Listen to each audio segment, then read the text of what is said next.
Going to say Pritchard. Hi, this is Mark, and that's Penny, and she's eating some Cheerios this morning. Oh, and there's Zoe over there. At our dinner table. At our dinner table, and we're kind of doing something different this morning. This week we're starting a new sermon series called "Messy Grace for Messy Homes," and really it's kind of predicated on the idea that all of us have been at home more often. And so our homes are messier. There's more laundry. There's more mopping to do. The bathrooms need cleaning. And the kids aren't cleaning up like they should. Yeah. Oh. Yeah. At least one of you is honest. Hey, how are you doing? Glad you're joining us. And so I decided we're going to do some devotions from around our house this week. Around our house. Around our, like outside or around inside? Around outside. Around outside. Well, we're just doing inside now. And so if you're watching with us, will you just do us a favor and just type in, hey, comment, you're here, let us know you're here, let us know where you're watching from. And we've got some questions for you today as we kind of look through our devotional. So we're just gonna briefly look through Psalm, let me pop it up here. Psalm 67. I'm like I said, I'm kind of meandering through the Psalms right now, and in my personal devotional time, I thought I'd just share stuff with you as we do that. And again, we're doing this, we're coming live from the Pritchard house living room / dining room. There's let's see here.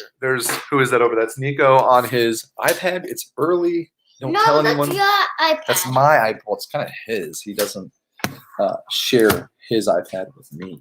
And so I just briefly want to read through Psalm 67, and then I want to ask you kids some questions about it, but also want to ask you, hey, Andrew Thornus. Let's say hi to Mr. Thornus. Say hi to Mr. Thornus.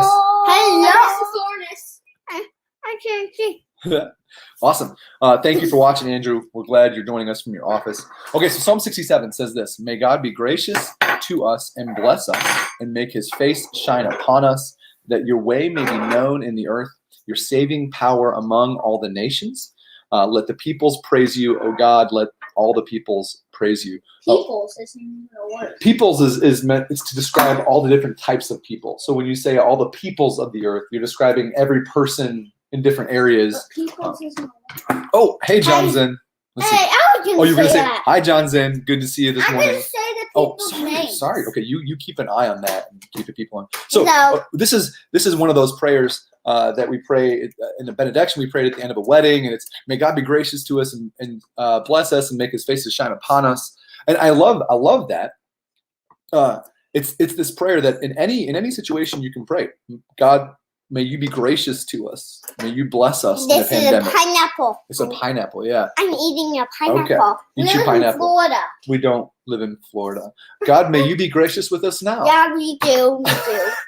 Okay, so hold on. I'm gonna explain what that means, and then you guys can have a question for you guys. Okay. Hello, Vanessa. Who is that? Rose Gold. Vanessa Rongstad. Good to see you. I really hear you about the house being more messy. I thought it would be the contrary. Boy, was I wrong. It's true. There's more laundry. There's more dishes to do.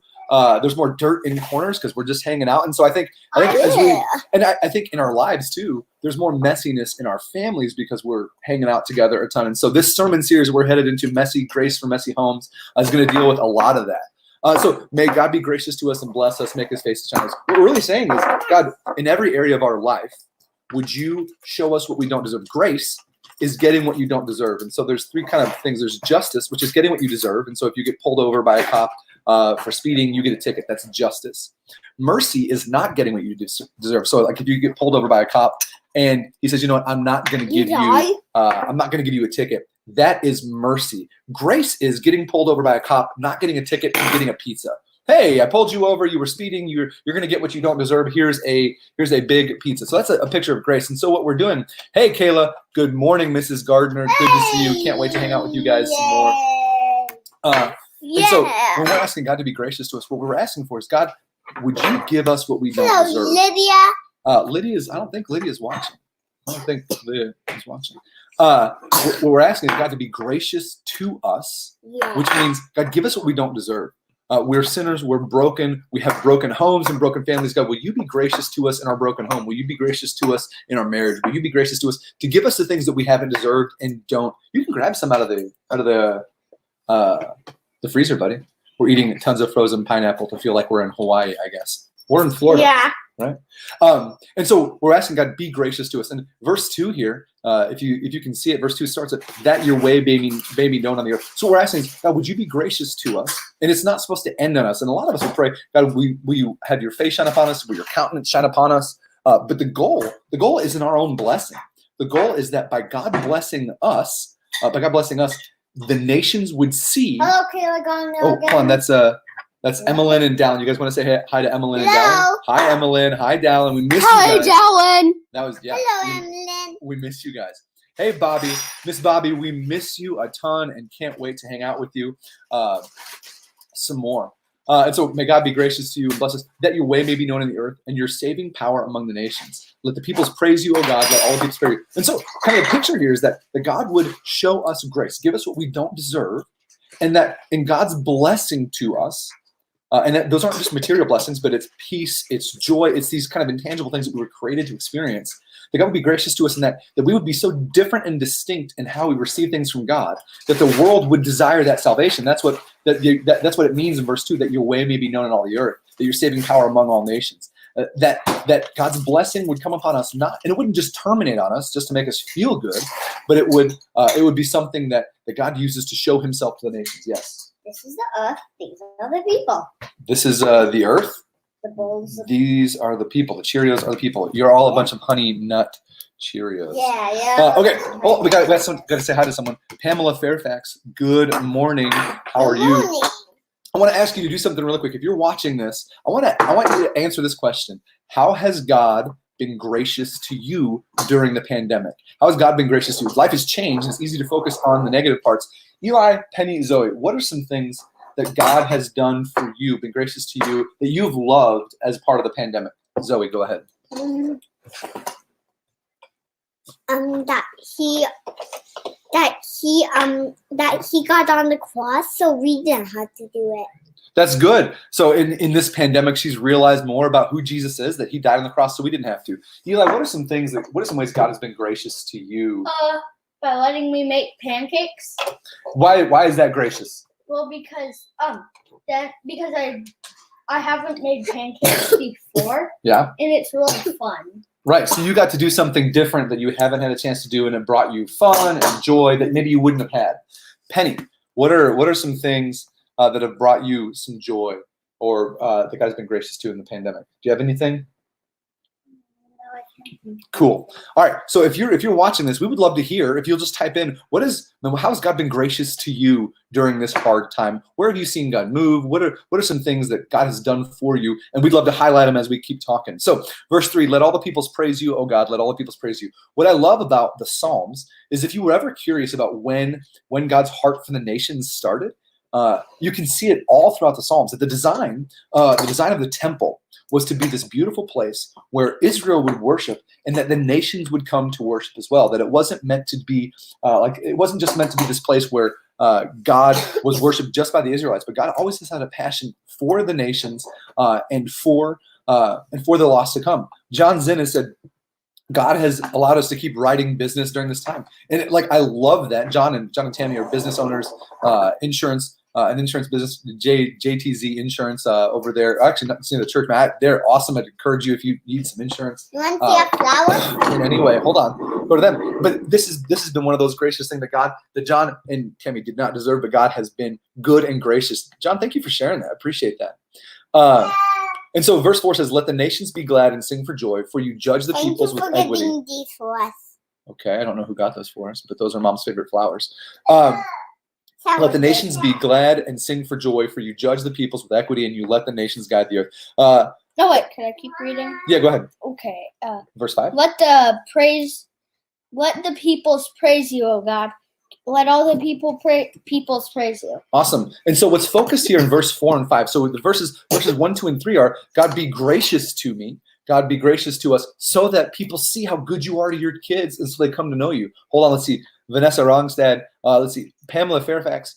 We ask people, if you're watching this, we ask people to share kind of how God has been gracious during the pandemic. And Pamela Fairfax said, she's been finding new ways to connect with neighbors and community. That's awesome. This time has offered a lot of us different ways, different avenues to connect with people who are hurting. Pamela, that's great. And Vanessa Rongstad said, that's easy. I'm an essential worker that gets to work from home while homeschooling. It's been a gift. It has given me joy and brought my fiance and I closer together. Vanessa, that's awesome. It's amazing. Like, being in the home has created challenges, but it's also created these sweet moments with family that we didn't have before. Hold on one second, Penny. Kayla Gardner said, he's been so gracious to allow me to spend more time with my family. He has slowed us down. A lot of us are now trapped, for lack of a better word, with our family, and it's created a bunch of really good memories and challenges, but these things that you're not going to forget. What's up, Penny Boo? What you got? Wasn't I supposed to say the names? Yeah. Oh, the names of what? Oh, sorry, shoot. I'll let you announce it next time. My bad. Okay, so let the nations be glad and sing for joy, for you judge the peoples with equity. So what we're seeing here is there's two things that God is hoping that the nations see. One, the way that he treats his kids, right? That we would say, be gracious and shine upon us. But also, what's up? Okay, well, there's not room. Be gracious and shine upon us, and then that the nations would see that God judges the people with equity. Verse 4. Please stop. Verse 4, that when you meet God, you'll be judged fairly and rightly. That there won't be any impartiality, that you'll be judged based on the merits of Jesus. And if you don't have the merits of Jesus, if you don't have his salvation, then you'll be judged fairly according to your deeds. And this is in contrast to every king, every politician, every dictator, that God judges with equity. And so the people are to praise him, and they'll see, man, he is fair and good. Finally, verse 6. You want to read verses 6 and 7? Sure. The earth has yielded its increase. God, our God, shall bless us. God shall bless us. But the end of the earth fear him. That's awesome. And so, what do you think fear means there? Fear means like, run away! This God's too powerful. Okay, so that's part of fear here. Is that God and who he is and his power should bring into us a healthy amount of fear and trepidation. But it's not just fear; it's also awe. That we would look at God and be in awe of his power and awe of his ability. Oh, you want to say hi, Nico? Yeah. Okay. So yes. Fear is in a state of terror. Okay. I don't know what that means. Oh, you want to give him a... You can have that, Nico. All right. So the earth has yielded his increase. If you'll see verses 1, 2, and 3 kind of, and 4 and 5 kind of create this angle, or you can't really see it there. It's like a pyramid, and verses 4 and 5 at the top of the pyramid, and it's this concluding. It's called a chiasm, where there's thoughts repeated on either end. And so verses 1, 2, and 3 are the first part. Verses 4 and 5 kind of go inward, and then 6 and 7 are kind of a reminder or a replacement. Oh, what's a better word? 6 and 7 kind of a restate verses 1, 2, and 3. And so the earth has yielded its increase. God bless us. God shall bless us. Let the earth fear him. What the author is saying is, man, God will bless us. He's going to make his face to shine upon us, and we want all the earth to see how good God is and how just he is, so they can come to know him. Bobby Rasmussen, one of the things she said, that the way that she has been seeing God be gracious to her is seeing trees bud, listening to birds singing, also listening to kids playing, even watching one learn how to ride his bike. Bobby, those are amazing blessings, especially that one learning to ride a bike. We had a girl learn to ride her bike yesterday. Penny did. She picked it up too, and it's been fun to watch our kids grow.